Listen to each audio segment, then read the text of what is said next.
Welcome. You're listening to a Trauma Survivor Thrivers podcast on Mental Health News Radio Network.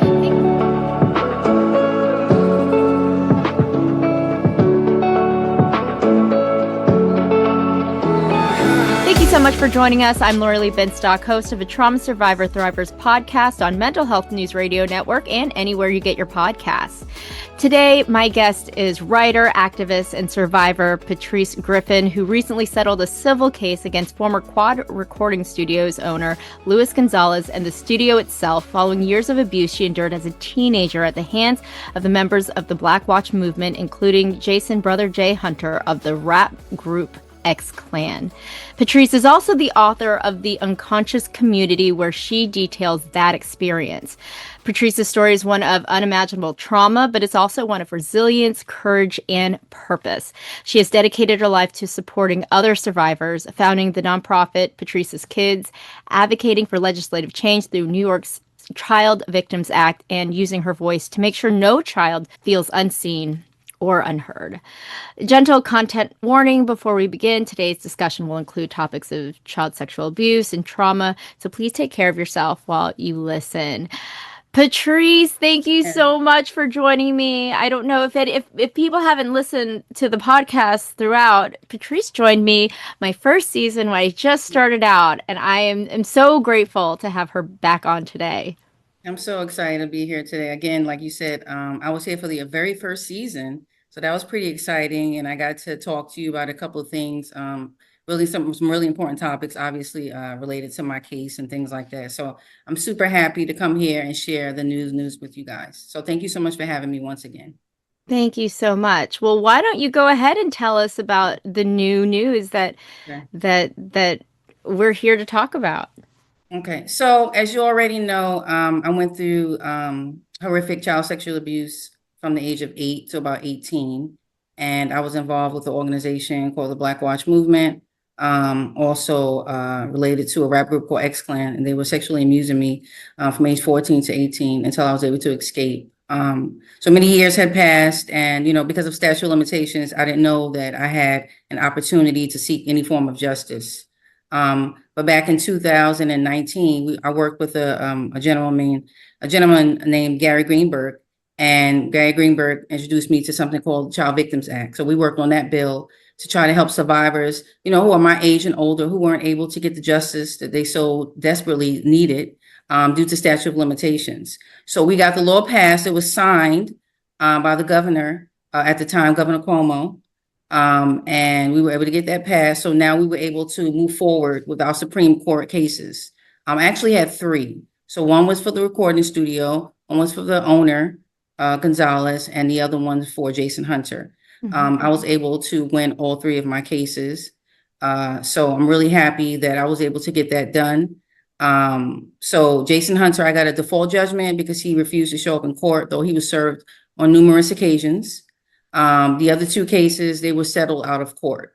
So, I just want survivors to know that it's possible, it's possible to seek some form of justice. Although I want to say I would have preferred them to serve some prison time, but because of this statute of limitations in New York, that's only up to age 27. The only thing that I could do was sue them civilly, which I'm happy to say that I actually did win those cases. Amazing. That's incredible. Was it hard for you to actually start the process? Yes. I mean, it was extremely hard, Lorilee. Let me tell you, emotionally, it just took a toll on me, emotionally, physically.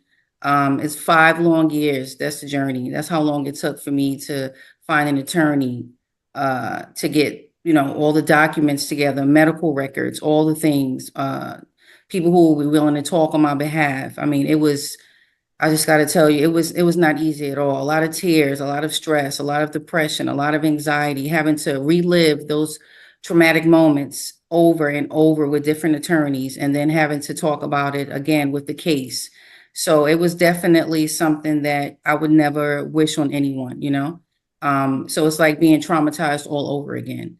But at the end, there is like, again, there is some form of justice there, obviously. But yeah, it was tough. It was really hard. So how did you feel when you won the case? Did you feel vindicated? Did you feel like everything, did you feel the way someone, I guess, yeah, I guess vindicated is the word I'm looking for. That's a good question. A lot of people have asked me that actually, and my answer has always been, I'm happy that I won the cases because now it shows other survivors who unfortunately will be behind me, Mm-hmm. that it's possible to get justice and to never give up. But the other side of it is that honestly, it doesn't take away from what was done to me. You know, I'll always live with that trauma for the rest of my life. I'm still in therapy, still actually processing it because it's not something, again, that just goes away. So yeah, there is that part of, you know, it's like kind of like bittersweet. Yeah, you won, but there's no amount of money or anything that could take away what has happened to me. But I do want survivors to know that they're not alone. And if they can see me fight and battle through all this trauma and, you know, dealing with, you know, just civilly and just the law in general, because it's really hard, that they can do it too, to never give up, you know, because we can move forward. We can, you know, we can have a life worth living even after this trauma is possible. Yeah. I would think that there are probably a lot of survivors that are just like, oh, this process, you said it was difficult. Yeah, And I don't want to take away from like, okay, because everything worth doing is going to be challenging, absolutely. right? But can you take us back to the process? When did you decide that you were going to do this? Was there Okay. someone who was kind of helping you along? Yes, so definitely again, Gary Greenberg, he was Mm. a huge support. He was the one that introduced the bill. Um, and he told me, he said, look, if we are able to, you know, get this law passed, you know, I need your help. There's gonna be other survivors are gonna be involved as well. You may be able to get some form of justice, but it's not gonna be easy. It's gonna be a rough road. I mean, he did make me Mm. aware of it. But you know, in my heart, I was just like, you know, I was just so determined. I'm like, I can do this. I didn't realize how tough it would be. You know, I didn't realize the toll that it would take on me. I had to go through many different attorneys to find the perfect attorney. So that means that I spoke to approximately 10 attorneys, okay, throughout a 6-month period, which means that I had to tell them individually every single aspect of what happened to me during my time with the organization and with X-Clan. Mhm. So that's me having to repeat the trauma over and over and over, which is no good for your mental health, obviously, right? So I would definitely suggest if you're going to go through something that I'm going through right now, please go to therapy. It's extremely important. You need that support. So I just want to put that out there first. Um, Going, you know, I back and forth, court, just a lot of paperwork, a lot of disappointments, a lot of them saying, we can't find this person, or Mm. we need to get extra time. We need 90 more days to get an extension. Then we're waiting for the studio to get back to you because obviously they have a bulk of attorneys, you know, they have like 5, 6 attorneys representing them to your one attorney that you have. So you have to do all this. It's just a lot of unnecessary paperwork and it's a lot of unnecessary time and it's a lot of delays, especially when we had COVID, you know, so that pushed my case Mm. back a year and a half. Okay, and then I had two different judges. One retired, and then another judge, another female Supreme Court judge, she came in and took over my case.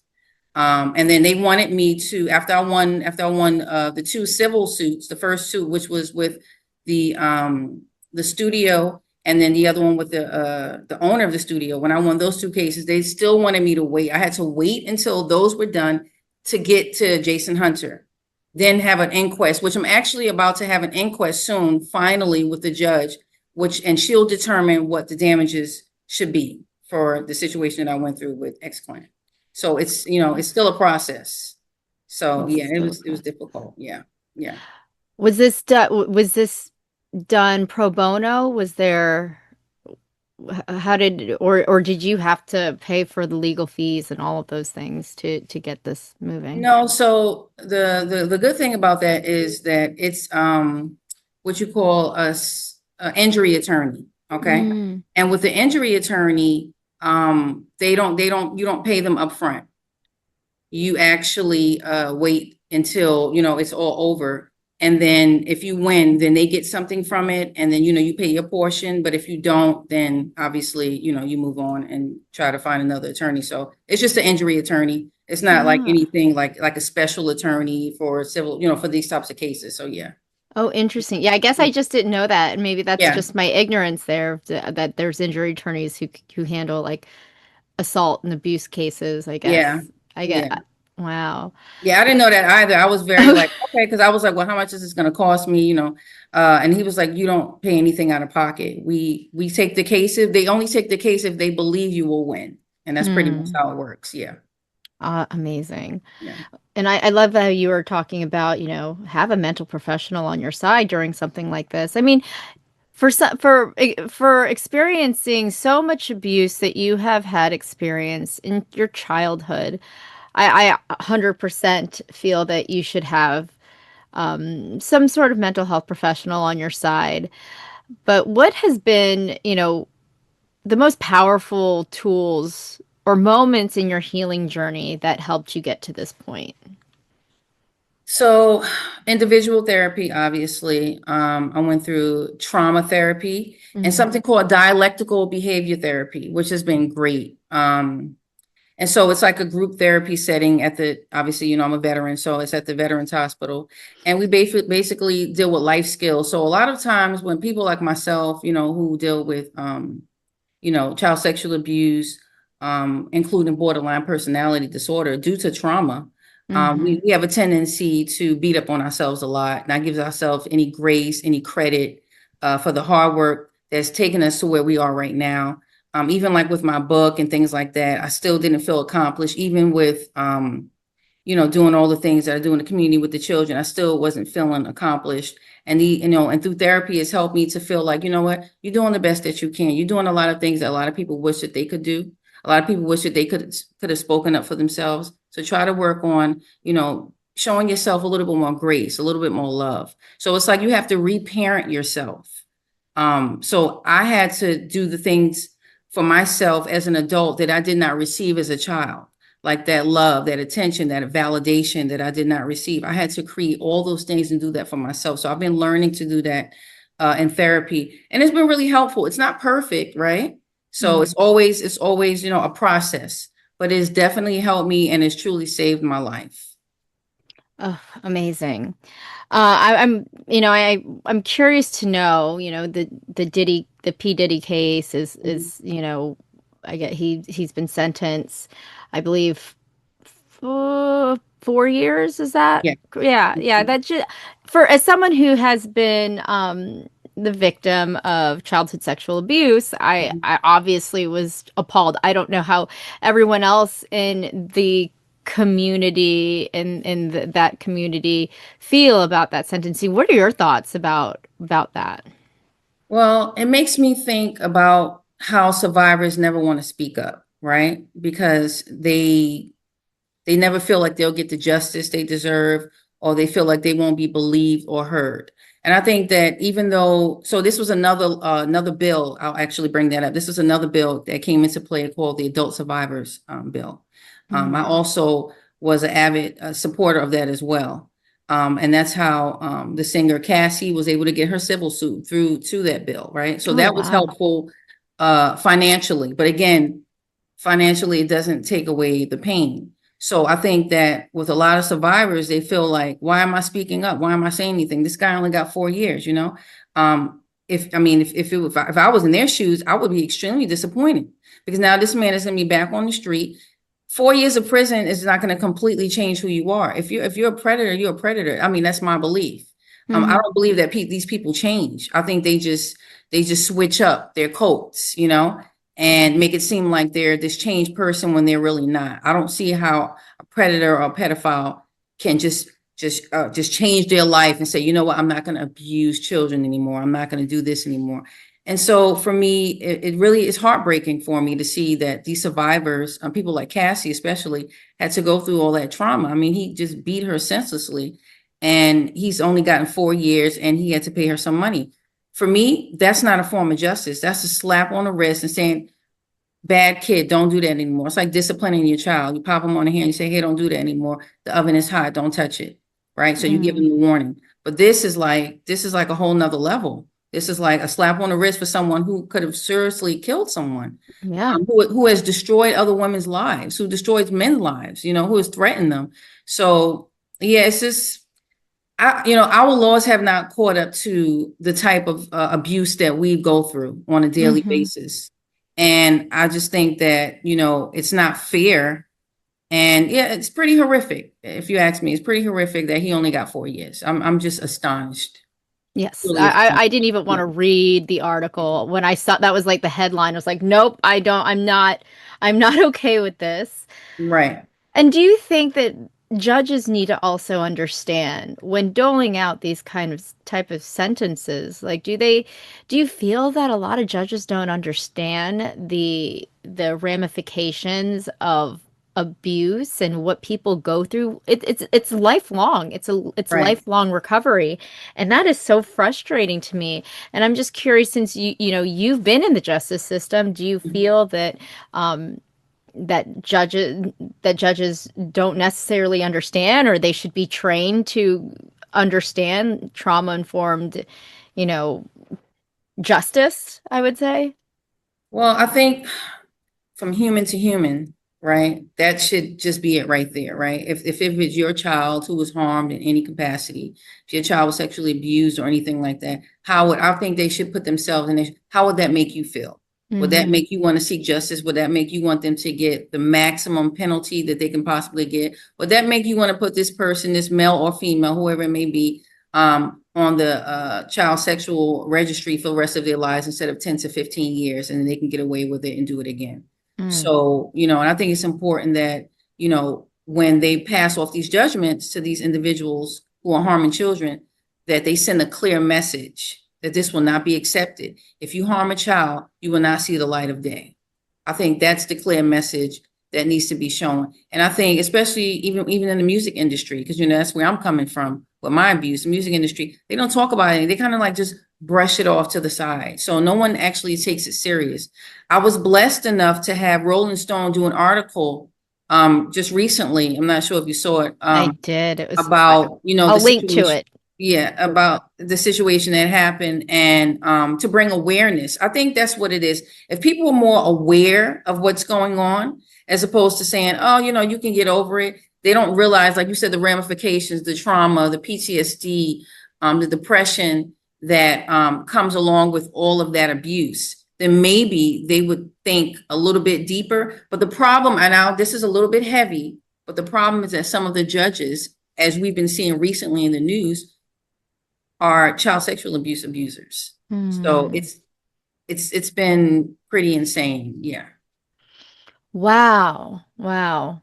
And so what do we need to do? Like moving forward, Mhm. what do we need to do? We need to, like I said, stiffer penalties, make it so that they never want to harm a child again.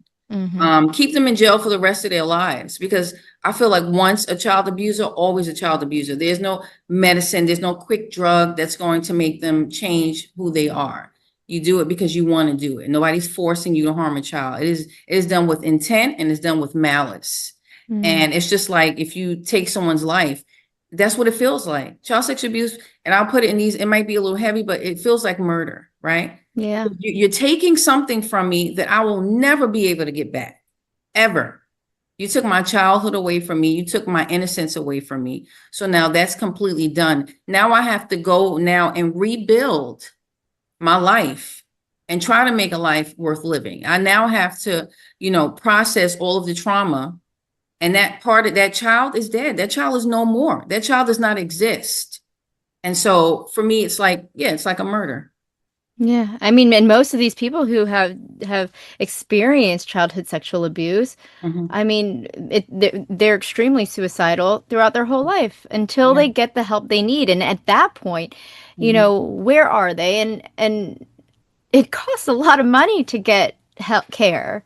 It It really costs a does. lot of money. And I am kind of sick of like seeing comments of people saying, "Oh, these people just want the money. Cassie just wanted the money." Like, Right. you know what? she's in a lot. I can't tell you how much it costs to get trauma-informed care. A lot of them don't even take insurance anymore, right? It's all out Yeah. of pocket, and then you have to submit it. It's a whole process. Yeah, I think that money is there to help with their continuing care. They're not buying cars with that money, you know? Absolutely. It Yeah. it drives me insane how people are so reluctant to believe survivors. Hmm. And so what can we tell other people who are just very judgmental and not really looking at what the ramifications are for this type of abuse? I would say slow to judge and listen. Stop judging so much. Listen to what the individual has to say, especially when it's a child, because a lot of children just completely not believed at all. They're just like thrown to the wayside, and it's like no one cares. And so then the child has this bad behavior, right? And then the child may Mhm. go on to harm another child, or the child may get into drugs or fighting in school, or I mean, there's just so many temperamental things that can happen with a child once this abuse occurs. And then you're like, oh, this child is bad. This child is not bad. Like, I'll give you an example. Even when I was in school, terrible student. They thought I was a slow learner. But by the time I got to college, thankfully I was able to graduate from college. By the time I went to college, it was just no, my therapist explained, she said, you weren't a slow learner. You were being traumatized as a child and nobody was paying attention to you. That's where all the bad behavior came in, the being dishonest, the having bad grades, all of that behavior came from you being violated as a child and there was no one there to defend you. So people need to take that into consideration. Yeah, there Mhm. are people out there who may tell a lie. I mean, it happens, right? But I would say 2% of the population, because who really wants to sit there and go through a horrific story over and over and over again and have to relive that? That's insane. So yeah, slow to judge and quick to listen. Just listen to what that person has to say. And you're right, it takes about $1 million. We've done a lot of research over the years. It takes about $1 million of therapy just to process it. And Mm.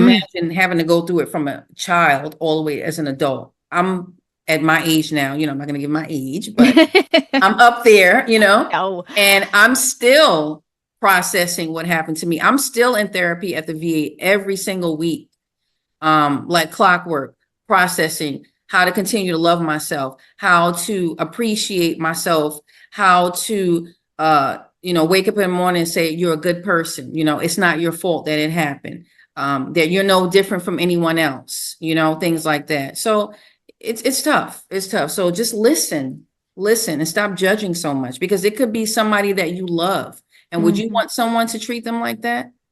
Yeah. I don't think so. I mean, if you're that person, you're Yeah. nobody probably will want to even share what Right. had happened.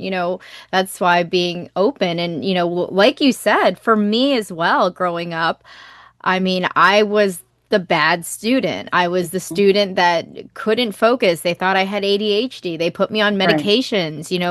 I was I was coping with drugs and alcohol at a very young age, and I do feel like if I said anything about what had happened to me, Mhm. it's because she's a problem child. She is a troubled teenager. Just that I feel like that would have been swept under the rug, and that's probably why I never said anything until I was in my 30s. Right. It's really hard to as a survivor to share your story. Yes. And I'm thank you for sharing how much it would cost to just process that kind of trauma, Yes. because I mean it is expensive. I Yes, mean it it is. is expensive, and I really feel like that should just that care should just come, once it is reported.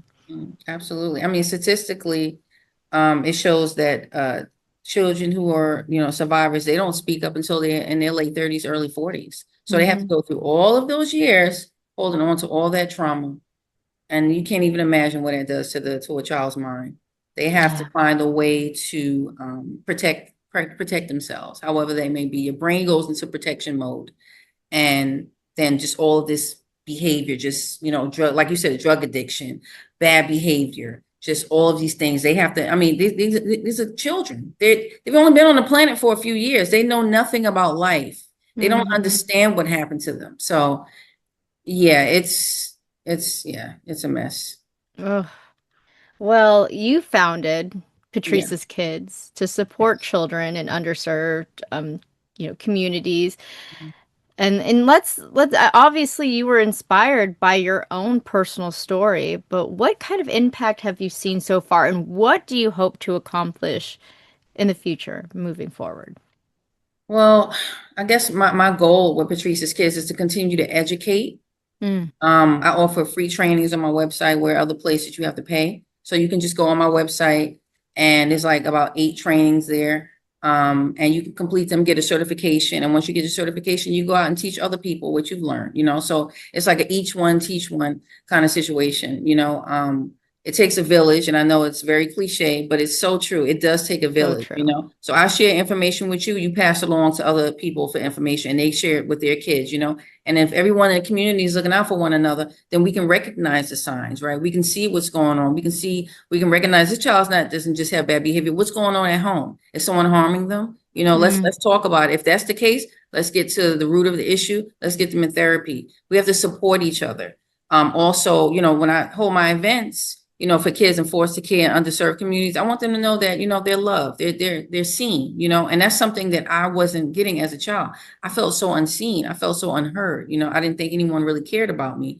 So because all of this was going on, but I want them to know that, I'm there. I'm there with them every year, twice a year, talking to them, let them know that, I'm here if they need me. We buy toys because that kind of like, smooths over the situation, give them pizza because, kids deserve to have a childhood, right? They don't Mm. need to be dealing with adult situations. And these are truly adult situations that they're having to deal with at such a young age. So my goal is to educate through legislation and just, bringing awareness to, child sexual abuse and all of the, how do you say it? All the signs and the symptoms, right, that come Hmm. along with, this abuse. And to, make parents aware, don't just kick your child to the side. Don't just send your child with anyone to babysit them.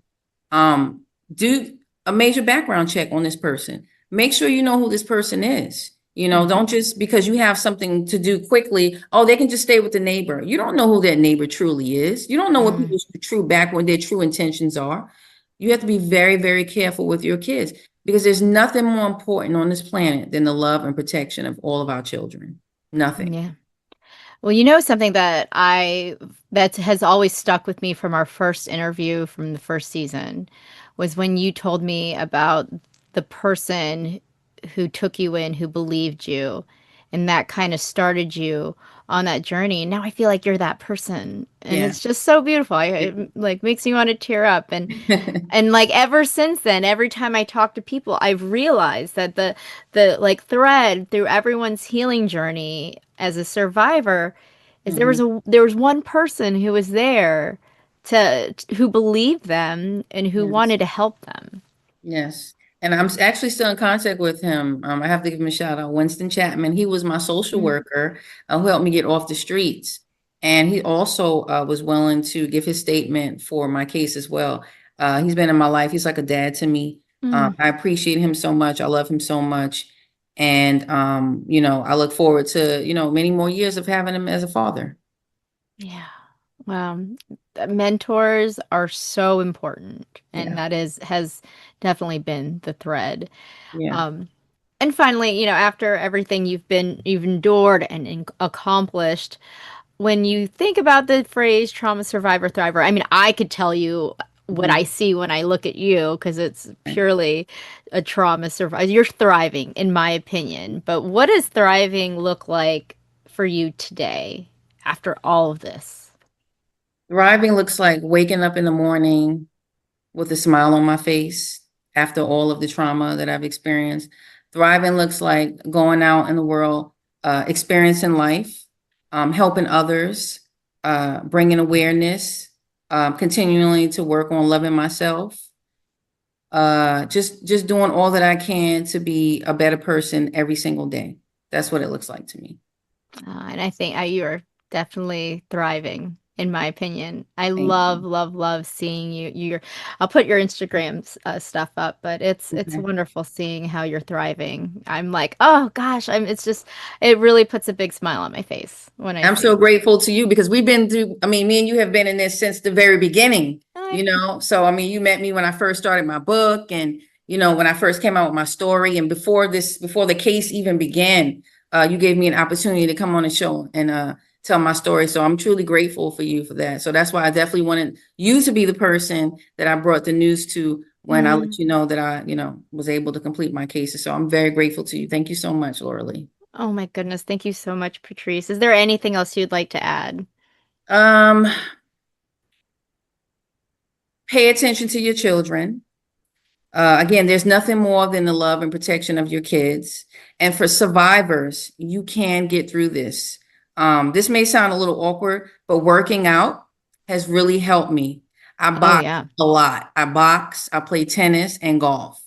And it has definitely helped me with my mental health. Shout out to Sigma Training in Houston, Texas, because they've been extremely supportive of my journey, as well as helping me out with the children. But yes, get out there, do something active, because if you sit around, other than just going to therapy, you'll just be like ruminating thoughts, just be mulling Mm-hmm. over the trauma. And you don't need that. You need to be out there experiencing life and all that it has to offer you. And there's so much to do out there. So much you can travel. I mean, just get out there and do it and find help. That's the first step. Find help and then find things that make you happy. And then get up in the morning and just go out there and do it.